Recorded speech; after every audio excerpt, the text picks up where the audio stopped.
Well, honey, let me tell you something. Settling in for a nice cuppa joe this morning, and it hit me. All these years, I've kept it bottled up, this whole mess, this family drama, you might say. But the Lord works in mysterious ways, doesn't he? And sometimes, he uses a little something called quiet revenge. Now, that don't mean I went all guns blazing, mind you. This ain't no Hollywood movie. This is real life, Texas style. Small town, slow burn kinda deal. See, I'm Linda. 68 years young, living in a little town outside of Austin. Been through a whole heap of things in my life. Enough to fill a book, maybe two. And this here's a chapter one reckon needs telling. It's about family. About betrayal. About regret. About forgiveness, maybe, or maybe not. You'll be the judge of that. It all started the day Mama passed. Sweet Mama, rest her soul. She was the glue holding this whole family together. Always had a kind word, a warm hug, a plate of something delicious on the table. The kind of woman who made you feel safe, even when the world outside felt like a hurricane. When she was gone, well, things unraveled. Like a cheap sweater left in the wash too long. The seams just busted open, and everything came spilling out. And that's when my sister Ruth, well, she showed her true colors. Lord have mercy. I swear, sometimes I think she was born with a chip on her shoulder the size of Texas itself. Always jealous of me, she was. Not that I ever did anything to deserve it. I mean, sure, I might have been the golden child, the one with the good grades and the scholarships and the things that got me places. But that wasn't my doing, now was it? Mama always said I was a hard worker. I just kept my head down, did what was right, and tried to make her proud. Ruth, she was always complaining. About this, about that. Always looking for an advantage. An angle. A way to get ahead of the game, even if it meant stepping all over others to do it. And bless her heart, she always figured she deserved more than she got. More than me, certainly. After Mama passed, she started getting greedy. Greedy for my inheritance. Greedy for my time. Greedy for everything I'd worked for, everything I'd earned. She saw me as weak, I reckon. Thought she could just take whatever she wanted, and I wouldn't say a word. She thought wrong. Oh, honey, it was a slow burn. A simmering pot of trouble that just kept bubbling over. There were whispered words, shady deals, sly little maneuvers. She played the victim, of course. Made me look like the bad guy. Twisted the truth until it wasn't even recognizable. That woman's a master manipulator, I'll tell you what. A real piece of work. It went on for months, maybe even a year. The whole time, I was trying to keep it together. Tried to reason with her. Tried to show her that there was more to life than just grabbing what you could get. Tried to show her the error of her ways. But nothing worked. She was like a stubborn mule, deaf to reason, blind to everything but her own selfish desires. And that's what makes this story so complicated, so heartbreaking. It ain't just about the money, the land, the stuff. It's about the trust, the love, the family that's supposed to be there for you, no matter what. When that trust is broken, when the love turns to ashes, when the family betrays you, well, honey, that leaves a scar that's hard to heal. So, pour yourself another cup, settle back, and let me tell you about how I fought back. How I dealt with Ruth. How I made sure she knew that some seeds of kindness and love can't always be choked out. But mostly, how I finally realized that my worth wasn't determined by my sister's actions, or by anybody else's for that matter, but my own. This ain't just a story about family drama, darling. It's about finding your own strength, about discovering who you truly are, even when the world tries to bury you under a pile of lies. Now, where was I? Ah yes, Mama's passing, that's where the real trouble started. Well, honey, let me tell you something. I never thought I'd be sitting here, spilling my guts out like this, but Mama's passing changed everything. Just everything. It felt like the whole world shifted on its axis, and my sister, Ruth, bless her heart, or lack thereof, well, she showed her true colors. And Lord help me, I almost lost everything. It started with that darn medal. You know, the Navy Commendation Medal? Daddy always kept it in this old glass case, all lined with velvet. Fancy thing, for a man who always wore his work boots inside. Anyway, the morning after Mama's funeral, he pulls it out. Dusts it off, like it was something precious. And there it was, shinin' like the Mississippi sun after a summer rain. But the name on it wasn't mine. It was Darren's. My brother, Darren Harper. Petty Officer 2nd Class, Communications Division. Never even left San Diego. Now, I'd led that operation in the Strait of Hormuz, the one where we got those civilians out under missile fire. Blackout conditions, comms all screwy. I coordinated 3 vessels, got every soul out of there alive. 24 people, honey. 24. And Daddy just looks at that medal, like it's nothing. That medal was never meant for you, Elise, he says, all quiet and low, like he was statin' the weather. You just did your job, like everyone else. Just did my job. Like I hadn't risked my neck, like I hadn't called on every ounce of skill and training I had. Like I was just some cog in a machine. He acts like it was just another day at the office. The same way he acted about everything else I did. It wasn't anger, or shame. It was just fact. Cold, hard fact. He just stated it, like it was the way things always were, the way things should be. And in that moment, I understood. All the times he seemed distant, the lack of genuine appreciation, it was always about Darren. Growing up, it was always Darren. Darren this, Darren that. Darren made varsity, Darren got perfect scores, Darren's headed to Annapolis. They never even mentioned that he dropped out halfway through his first year, because Daddy had friends on the alumni board who swept that little detail under the rug. But oh, they sure mentioned when he got that job, that nice little cushy media liaison gig at Naval Base San Diego. No combat, no fieldwork, just press releases and photo ops. He framed that acceptance letter like it was the Medal of Honor. Me. I got a pat on the back for Eagle Scout, a little nod when I won that ROC scholarship. And complete silence the day I enlisted, without saying a word to anybody. I joined the Navy, honey, because I needed structure. I needed something solid when everything else in my life felt like eggshells under my boots. Mama had passed 2 years earlier, cancer. Quiet. She was the only one who ever looked me in the eye and said, Elise, you don't have to be like them. Just be you. That's enough. But the minute she was gone, well, the story snapped back into place. Clean lines, clean roles. Darren, the legacy. Me. Background noise. I overheard Daddy telling a neighbor once, oh, my daughter. She's doing something with logistics in the reserves. At the time, I'd just finished my *2 deployment in the Middle East. But to him, it was easier to pretend I was still in training. Still trying. Still, less. I stopped coming home for holidays. Stopped calling unless it was for tax documents or something. Because every conversation circled back to the same old message, you exist, but you're not really part of this. And what stung the most? It wasn't the coldness. It was the calculation. He didn't forget me. He *erased me. Deliberately. Efficiently. Like a name on a document, replaced with something cleaner. Like that medal. Operation Starhold wasn't even supposed to happen that day. It was a contingency plan, buried 6 layers deep. But when comms went dark off the coast of Djibouti, and those Allied vessels were trapped, well, I was next in line. It wasn't about rank, it was about capability. My duffel was packed, my ticket booked, but I said yes.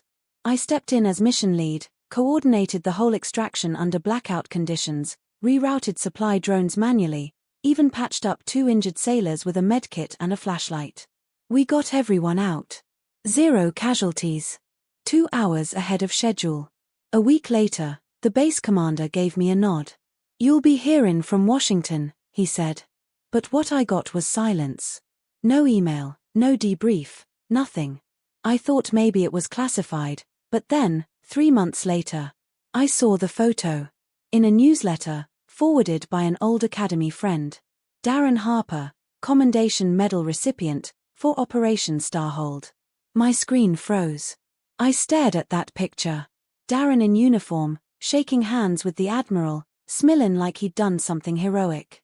He'd never even left San Diego. I read the press release. It said he'd provided critical operational oversight and communication protocols. Oversight. The only thing he oversaw was a PowerPoint presentation. I forwarded the article to Daddy, just the link. No message. His reply came 2 hours later. Recognition matters more when it serves the bigger picture. Let it go. Let it go. My name had been erased. My work rewritten. The Harper name, polished and framed, hung up in some VFW hall where Darren would be asked to speak about bravery. That's when something cracked inside me. Not loudly, but quietly, like a twig snapping in the winter. And that, my dear, is just the beginning, because this story, it has a long way to go yet. Well, sugar, that medal, that Navy Commendation Medal, it was never meant for me. My daddy, bless his heart, he always said, Elise, you just did your job, like everyone else. Said it real quiet, not mad, not ashamed, just factual. Like stating the weather. We were standing in his garage in Austin, Texas, the morning he pulled out that old case. You know the kind, glass top, velvet lining. Inside was the medal, all shiny and engraved. My brother Darren's name was on it. Darren Harper, Petty Officer 2nd Class, Communications Division. Never saw a lick of real action, never even left San Diego. And there I was, staring at the inscription, the date of my operation, Operation Starhold, in the Strait of Hormuz. The one where we pulled 24 civilians out of the crossfire under missile attack. The one where I coordinated 3 ships in blackout conditions, comms all screwy, and got every last soul out alive. But nope, just did my job, huh? Didn't say nothing. Didn't ask why. I already knew. Daddy spent my whole life building up a legacy for Darren. The sun, the air. The Harper name, meant to shine bright with medals and fancy pictures and speeches at those veterans' luncheons. Not with a daughter who didn't smile for the camera, who cut her hair too short, who always asked why, instead of yes, sir. That morning, he picked up the medal like it weighed nothing. Your brother's getting a little ceremony next week, he said, all state level and hush-hush. You don't need to be there. It ain't for you. I didn't answer. He didn't expect me to. Didn't even glance at my government SUV parked outside, the DoD plates, my uniform, the bars on my collar. Commander Elise Harper, Naval Intelligence, 15 years, 2 commendations, 1 top-secret mission that changed the course of a war nobody wants to talk about. But sure, not for me. I left that garage without another word, and he didn't follow. That was the last time I set foot in that house. The last time I let someone else write my story. Because even if I didn't know it then, something had already shifted. And soon, everything else would too. Growing up, it was always Darren. Dinner table, church, every barbecue. His name was the one everyone spoke with pride. Darren made varsity. Darren got perfect scores. Darren was headed to Annapolis. They never mentioned he dropped out halfway through his first year.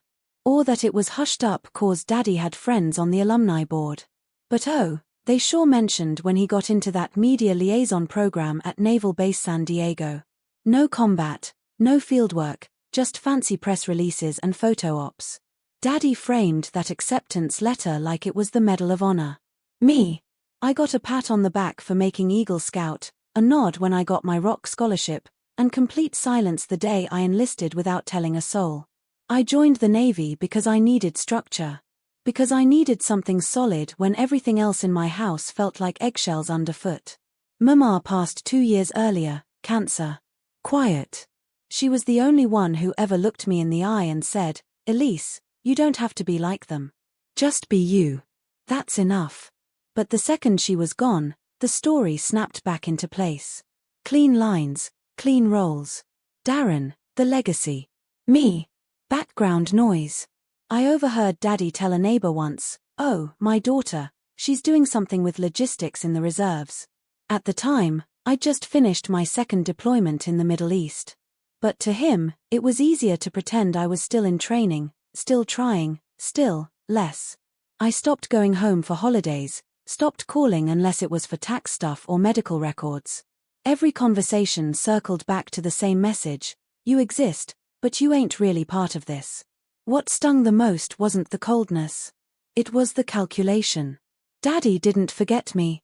He erased me. Deliberately, efficiently, like a name on a document, replaced with a cleaner version. Like a medal. Operation Starhold wasn't even supposed to happen that day. It was a contingency plan, buried 6 layers deep. But when comms went dark off the coast of Djibouti and 2 Allied vessels were trapped, the command team scrambled. I was next in line. It wasn't about rank, it was about capability. I'd just finished a 12-week rotation in Bahrain and was supposed to go home that weekend. My duffel was packed, ticket booked, but I said yes. I took over as mission lead, coordinated the whole extraction under blackout conditions, rerouted supply drones by hand, stabilized 2 injured sailors with a medkit and a flashlight. We got everyone out. 0 casualties, 1 piece of equipment lost. 2 hours ahead of schedule. A week later, the base commander gave me a quiet nod. "You'll be hearing from Washington," he said. What I got instead was silence. No email, no debrief, nothing. Now, honey, let me tell you, that ain't the end of it. Not by a long shot. Life, especially family life, it's a tangled mess of yarn, ain't it? You pull one thread, and who knows what else comes unraveling. After Colorado Springs, well, things settled, but not like a picture-perfect sunset. More like a slow, quiet sunrise after a long, hard night. My work in Colorado was fulfilling. The kind of fulfilling where you look back and see the difference you made, not in headlines, but in the quiet confidence of the younger officers.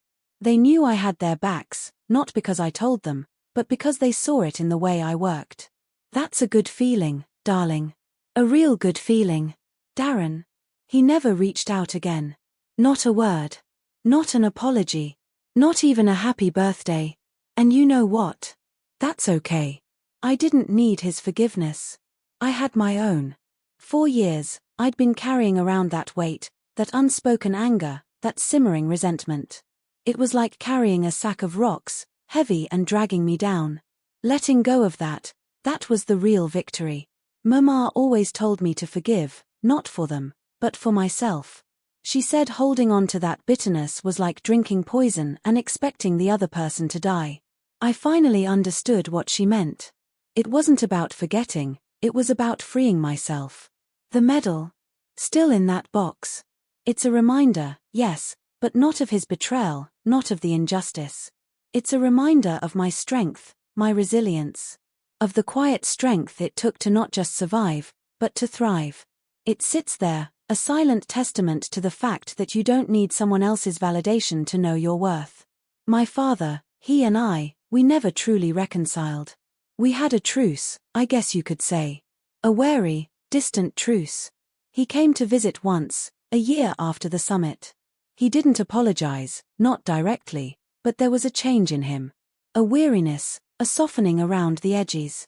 I think, deep down, he knew he'd lost something precious, something he couldn't buy back with medals or fancy dinners.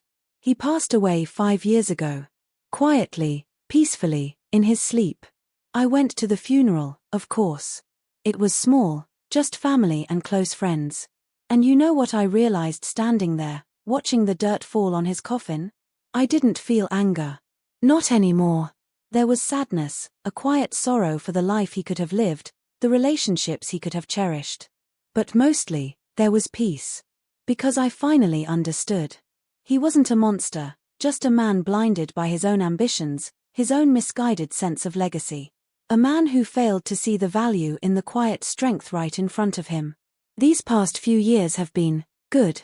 Really good. I retired 2 years ago, bought a little place down by the coast, small, cozy, filled with sunlight. I spend my days tending my garden, reading on the porch, watching the waves crash against the shore. I have friends, real friends, who see me, appreciate me, for who I am, not for what I can do for them. I still think about Captain Calloway sometimes. That little yellow sticky note, a small act of defiance, a silent testament to a truth that needed to be told. He was a good man, a brave man. And his act of kindness, that tiny gesture of solidarity, it echoes in my life even now. It reminds me that even in the quietest moments, even in the darkest corners, there's always a light, always a hope. I found my voice, my own strength, and that's the greatest legacy I could ever hope for. It's not about medals or awards, honey. It's about living a life true to yourself. A life where you're not just surviving, but truly thriving. A life where your voice is heard, not because you demand to be heard, but because you finally give yourself permission to speak. So, that's my story, darling. A long, winding road, full of twists and turns, heartache and joy. But a road that led me, eventually, to peace. To a quiet understanding of myself, my family, and the power of a life lived authentically. And remember, sugar, your story matters too. Don't ever let anyone tell you otherwise. Now, go on and share it. The world needs to hear it. And who knows, maybe your story will touch someone else's heart the way mine has touched yours. Now, how about we have that coffee I promised? I've got some pecan pie cooling on the counter.